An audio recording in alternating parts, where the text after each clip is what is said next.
नमस्कार सम्पूर्ण मित्रहरुमा शुभ बिहानी शुभ प्रभात शुभ सन्ध्या शुभ दिन। आज 2082 साल 1 गते र आज हाम्रो सोनालीको चल्ला ल्याएको 47 दिन भएको छ है। 47 दिनको दिनमा तपाईले देख्न सक्नुहुन्छ सोनाली चल्लाको वेट पनि बढिसकेको छ र यिनीहरु चाहिँ मजाले चाहिँ नि एकदम हेल्दी देखिरहनु भएको छ। तपाईहरुले एकदम स्वस्थ चल्लाहरु देखिरहनु भएको छ। एकदम एक्टिभ छन् चल्लाहरु।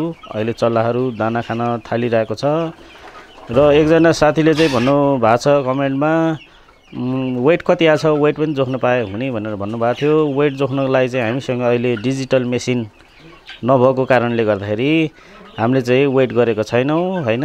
अब वेट गर्यौं भने तपाईहरुलाई हामी देखाउने छौं कति भयो भनेर।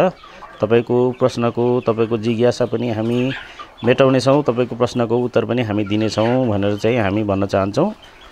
र यिनीहरुले यो दाना खाइरहेको तपाईले देख्नु भएको छ। दाना चाहिँ तपाईको हामीले B2 दाना चाहिँ दिइरहेका छौं। हामीले दाना यिनीहरुले मजाले चाहिँ खाइरहेको छ। एकदम चाहिँ नि मजाले चाहिँ नि दाना यिनीहरुले खाइरहेको अवस्था छ। र यता देख्न सक्नुहुन्छ हामीले सदा चाहिँ आज पनि हामीले 47 दिनको दिनमा पनि यसरी डोरीले टाँगेर चाहिँ यिनीहरुलाई पानी चाहिँ यिनीहरुलाई हामीले प्रशस्त मात्रामा दिइरहेका छौं। हिजो आज अलिकति गर्मीको मौसम छ। गर्मीको मौसम भएको कारणले यिनीहरुलाई चाहिँ ग्लुकोज हालेर पनि हामीले दिन सक्छौं। ग्लुकोज चाहिँ हामीले भेटनरीमा गएर चाहिँ ग्लुकोज मागेर चाहिँ नि ग्लुकोज कति मात्रामा दिने, कति पानी, कति मात्रामा र कति संख्यामा कति कुखुरालाई कतिको दिने भनेर चाहिँ तपाईहरुले त्यहाँ गएर चाहिँ भेटनरीको डाक्टरसँग चाहिँ नि परामर्श लिएर तपाईहरुले चाहिँ नि ग्लुकोज पानी पनि दिन सक्नुहुन्छ। किनभनेदेखि अहिले गर्मी पनि छ र यहाँ भन्दा अझ तराई क्षेत्रमा चाहिँ नि गर्मी धेरै भएको कारणले गर्दा विशेष त ग्लुकोज पानी तराईतिर चाहिँ अलिकति दिँदाखेरि राम्रो होला जस्तो मलाई लाग्छ। र यो भिडियोमा तपाईले देख्नु भइरहेको छ यो जुन एउटा चाहिँ नि कुखुरा अर्को कुखुरा यसरी चाहिँ नि यो चाहिँ नि बट्टाईको खोरमा चाहिँ यसरी बसिरहेको छ। बट्टाई खोर चाहिँ हामीले बट्टाई पालन नगरेको कारणले गर्दाखेरि यतिकै चाहिँ यो बसिरहेको छ। र तपाईहरु जो कोहीलाई पनि बट्टाईको खोर चाहिरहेको छ भनेदेखि तपाईहरुले कमेन्ट गर्न सक्नुहुन्छ। तपाईहरुको सम्पर्क नम्बर दिनु होला। हामी तपाईहरुलाई यो बट्टाईको खोर उपलब्ध गराउने छौं। यो बट्टाईको खोर चाहिँ हाम्रो 1 2 3 4 स्टेपको रहेको छ र तपाईहरुले देख्न सक्नुहुन्छ। हामीले यो आधुनिक तरिकाले चाहिँ हामीले खोर बनाएका छौं। र सोनालीको सुलीमा पनि रोग थाहा हुन्छ भन्ने मैले सुनेको छु र मैले सुली यो अध्ययन गर्दाखेरि चाहिँ नि सुलीमा कुनै पनि प्रकारको खराबी देखिएको छैन। तपाईहरुले पनि यसरी चाहिँ भिडियोमा देख्न सक्नुहुन्छ। मजाले चाहिँ नि सुली राम्रो छ। यसमा कुनै पनि खालको खराबी दिशा देखिएको पनि छैन र पातलो दिशा पनि छैन। र सोनालीको कुखुराहरु यसरी चाहिँ नि सोनालीको चल्लाबाट अलिकति अब चाहिँ यिनीहरु वृद्धि भइसकेको छ र यिनीहरु यसरी मजाले चाहिँ नि चरेर पनि खान छ। तपाईहरुले देख्न सक्नुहुन्छ भिडियोमा।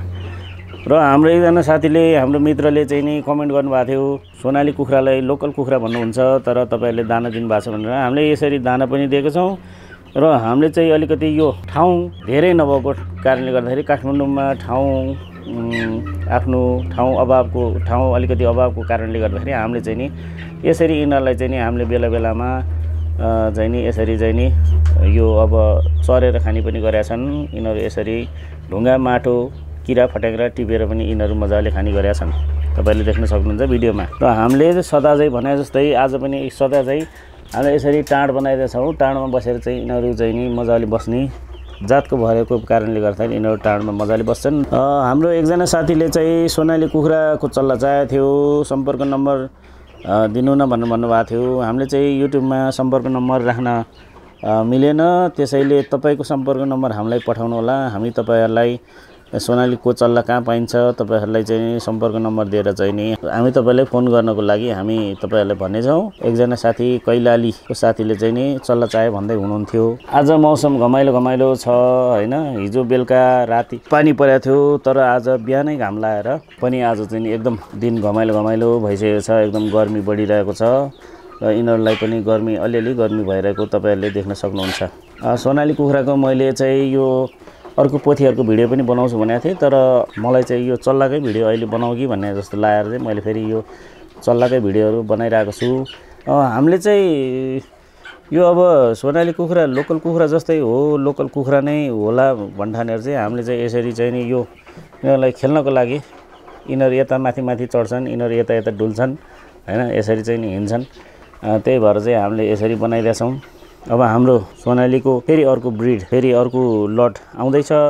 अर्को लटमा चाहिँ तपाईँको फेरि सोनाली चल्लाहरू 50 वटा हामीले मगाएका छौँ। हाम्रो ध्वाँसे चितुवा कृषि फार्मको रोशन ढकाल सरले चाहिँ हामीलाई चल्ला 6 गते रेडी हुन्छ भन्नुभएको छ। अब हामी फेरि सानो चल्ला ल्याएर पनि तपाईँहरूलाई सानो चल्लाको भिडियो पनि देखाउनेछौँ। र सोनाली कुखुरा चाहिँ यो रङ चाहिँ तपाईँको छुट्टा छुट्टै हुँदो रहेछ। कुनैको सेतो छ, कुनैको कालो छ, कुनैको खैरो छ, कुनै रङ्गी चङ्गी छ, कुनै सोनाली कलरको हुन्छ हैन। चाहिँ यस्तो हुन्छ र सोनाली कुखुराको भालेको प्वाख चाहिँ माथिपट्टि फर्केको हुने रहेछ। र आजको लागि भिडियो यति नै गर्न चाहे। अर्को भिडियोमा फेरि हामी नयाँ नयाँ कुराकानीहरू ल्याउने कोसिस गर्नेछौँ, अपडेटिङ भिडियोहरू ल्याउने जमर्को गर्नेछौँ। आज अहिलेसम्म भिडियो हेरिदिनु भएकोमा हजुरहरूलाई धेरै धेरै धन्यवाद। र अर्को भिडियोमा फेरि हामी भेट्ने छौँ भन्दै हाम्रो भिडियो कस्तो लागिरहेछ, कुन ठाउँबाट, कुन गाउँबाट, कुन देशबाट, कुन प्रदेशबाट यतिखेर हामीलाई हेर्दै हुनुहुन्छ कमेन्ट गर्नुहोला, ताकि हामीलाई थाहा होस् हजुरहरूले हाम्रो भिडियो कहाँदेखि हेर्दै हुनुहुन्छ भनेर। र नयाँ गर्न खोज्नु भएको कृषक साथीहरूको लागि सहयोग हुन्छ भनेर कृपया हाम्रो भिडियोलाई सक्दो सेयर गरिदिनुहोस् भन्दै अहिलेको लागि बिदा हुनुहुन्छ। जता हुनुहुन्छ, जहाँ हुनुहुन्छ, स्वस्थ रहनुहोस्, मस्त रहनुहोस्, खुसी रहनुहोस्, सुखी रहनुहोस्। आजको दिन शुभ बितोस् सबैजनाको। जय होस् सबैजनाको।